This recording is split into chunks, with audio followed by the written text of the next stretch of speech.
Karibu mtazamaji wa The World News katika kipindi hiki cha ulimwengu wa siasa. Mimi ni Adam Hussein.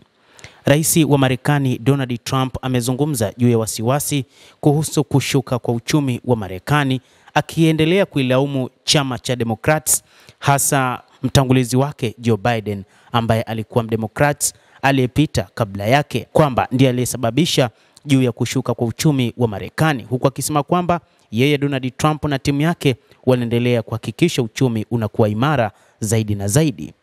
Trump alijaribu kueleza madai yake kwamba anashughulikia matatizo ya wananchi kuhusu kupanda kwa bei na kutatua masuala ya kiuchumi nchini Marekani. Uchumi wa Marekani umezidi kushuka kiasi kwamba raia wanashindwa kumudu ununuzi wa bidhaa na kwamba bidhaa zinatajwa kupanda kwa kiasi fulani.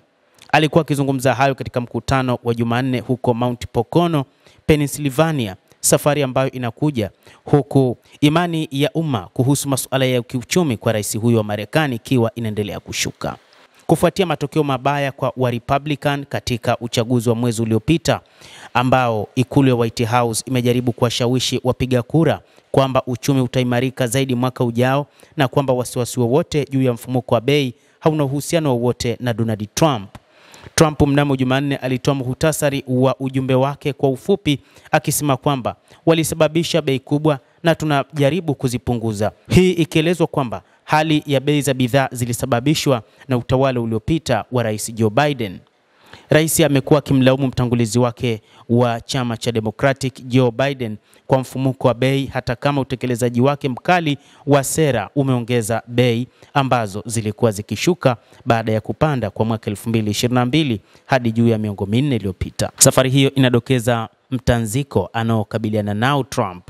Anataka kujipatia sifa kwa kuweka upya uchumi wa Marekani na ongezeko lake kubwa la ushuru na upanuzi wa kupunguza kodi ya mapato, lakini pia anaendelea kumlaumu Joe Biden kwa ongezeko la bei katika nchi hiyo kwa viwango vya mfumuko wa bei vilivyotokea mwaka huu wakati wa urais wake mwenyewe. Kwa ujumla, Marekani mfumuko wa bei umepanda kwa 3% kutoka 2.3 mwezi Aprili, wakati Trump alipozindua seti kubwa ya ushuru wa uagizaji.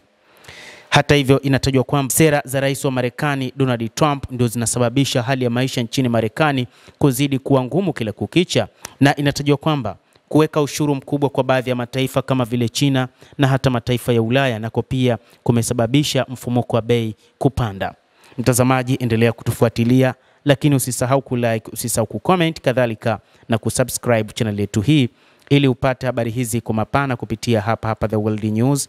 Mimi ni Adam Hussein, endelea kuwa nasi wakati wote, endelea kutufuatilia uweze kufahamu mengi yanayojiri katika ulimwengu.